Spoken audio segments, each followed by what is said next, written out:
Pentagon officials release a review of Secretary Lloyd Austin's hospitalization. What were the breakdowns in communication?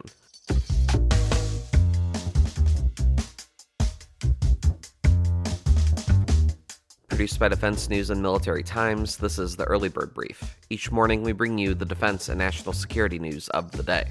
We took some immediate steps to ensure that there were actions taken to improve communication with organizations such as the White House and the President.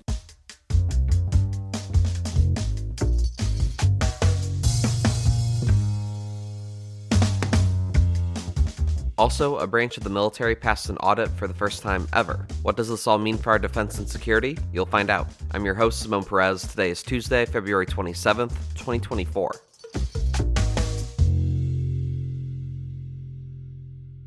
First up, the Pentagon released its 30-day review of Defense Secretary Lloyd Austin's hospitalization and subsequent failure to notify the president. The Secretary himself has recognized the need for more transparency as it relates to the Office of the Secretary of Defense and his duties. And so, again, you've seen us since this work very hard, particularly, for example, working with his doctors to try to provide as much information about his medical status and condition when he does go to the hospital.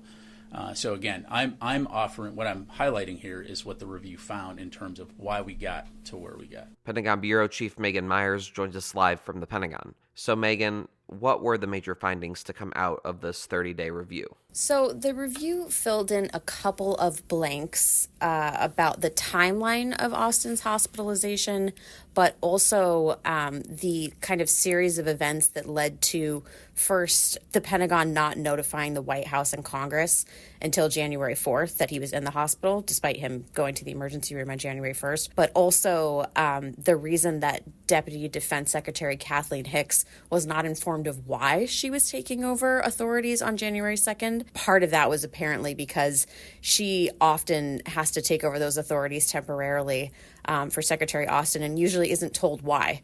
And within the review, there are recommendations that update that so that going forward, the deputy will be informed of why they are taking over authorities. But there will also be new policies and protocols for deciding when authorities should be transferred and also how and when the chain of command should be notified. So, for instance, the White House, Congress, and then perhaps putting out a statement about an incapacitation. And during the briefing, the press corps had a number of pressing questions for Pentagon officials, some saying that the review led to more questions than answers. What did those inquiries entail? So a lot of it had to do with the timeline and some of the reasoning. So we had kind of been made aware of, this is when Austin went into the hospital. This is when his chief of staff found out. There were a lot of lingering questions based on the findings of the report, which part of it was that, staff felt like they couldn't ask questions about where the secretary was and also that they couldn't share any information that they had, the limited amount of information that they had. There were concerns about privacy laws. So, the press corps had a lot of questions about what privacy laws were people concerned about. HIPAA is a well-known privacy law, but HIPAA really only governs healthcare workers, health insurance administrators who have access to that information. They're not allowed to share it without authorization. The secretary's chief of staff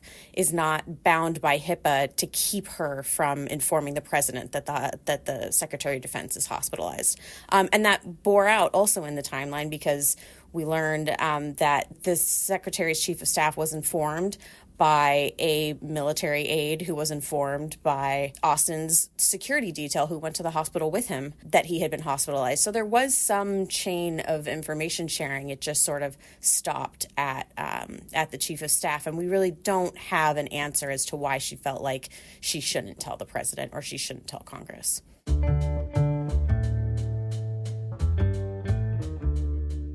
Another important story, for the first time ever, a branch of the U.S. military passed a full financial audit. The branch in question, the U.S. Marine Corps. For more on that milestone, naval warfare reporter Megan Eckstein joins the episode. So Megan, how big of a deal is it that the Marine Corps passed a full financial audit? And also, why did it take so long for this to happen? That's a very good question, and I also found myself wondering why it was such a big deal and why it took so long. My brother's an accountant, and this makes much more sense to him, but basically, the military knows how much money they have spent to procure ships and airplanes and ammunition and, anything that in their inventory. They know what they spent to buy it. They know where it is. They know how much they spend to maintain it. They know how much, it would sell as a used item, its current value. But the military has never had systems that all talk to each other, and they've never been able to make themselves ready to prove that they have not only the proper value of a ship, for example, but that they can prove exactly where that ship is at any given time and prove to an independent auditor that the ship is there in the condition they say it's in and that it's worth what they say it's worth. Now, that seems kind of silly when you're talking about something as big as a ship, but when you start talking about ammunition and weapons and spare parts, it all adds up.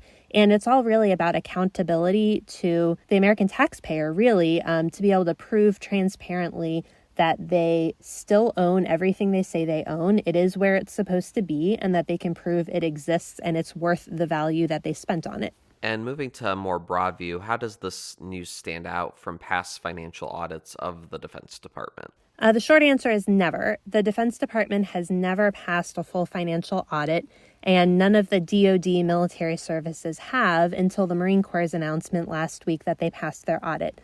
So it's a really big deal, and part of what the Marines told me was that it is very difficult to get the first audit done within one fiscal year, because they're essentially asked to verify the location and the value of everything in the inventory.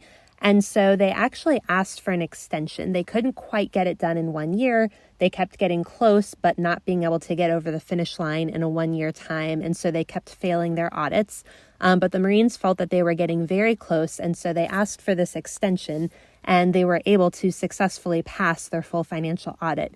So what this means is that from here on out, they can assume everything in the past is correct, and they only will have to, for every subsequent year's audit, they will only have to validate everything that they purchased and everything that's new for that fiscal year. So it makes it a much smaller scope going forward for every subsequent year.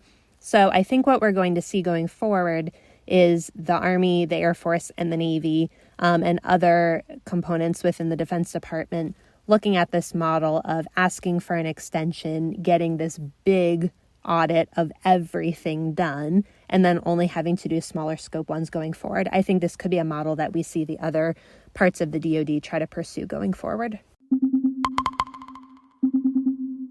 Also on your radar for today, an active duty member of the U.S. Air Force has died after he set himself ablaze outside the Israeli embassy in Washington, D.C. The airman reportedly declared while outside the embassy that he would, quote, no longer be complicit in genocide. The Metropolitan Police Department said 25-year-old Aaron Bushnell of San Antonio, Texas, died from his injuries. The incident happened as Israeli Prime Minister Benjamin Netanyahu is seeking cabinet approval for a military operation in the southern Gazan city of Rafah. Netanyahu's move is happening simultaneously as a temporary ceasefire deal is being negotiated. But Israel's military offensive in Gaza has drawn criticisms and claims of genocide against Palestinians. Israel has denied those allegations and said their operations are in line with international law.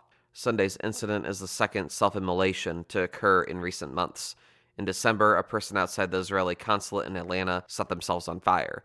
A Palestinian flag was found at the scene, and the act was believed to be one of, quote, extreme political protest.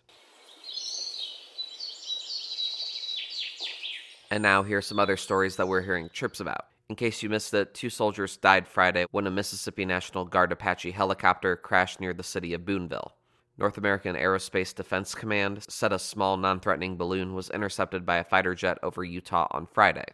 The New York Times reported that documents show a senior Capitol Hill staffer is under congressional investigation. Frequent trips to Ukraine's war zones and providing Ukraine's military with what the staffer said was $30,000 in sniper equipment are being called into question. And Hungary's parliament voted yesterday to ratify Sweden's bid to join NATO. And on this day in history, in 1933, the building that housed the German parliament in Berlin burned down. Nazi leadership and their partners used the fire to claim that communists were planning a violent uprising, paving the way for the rise of the Nazi regime.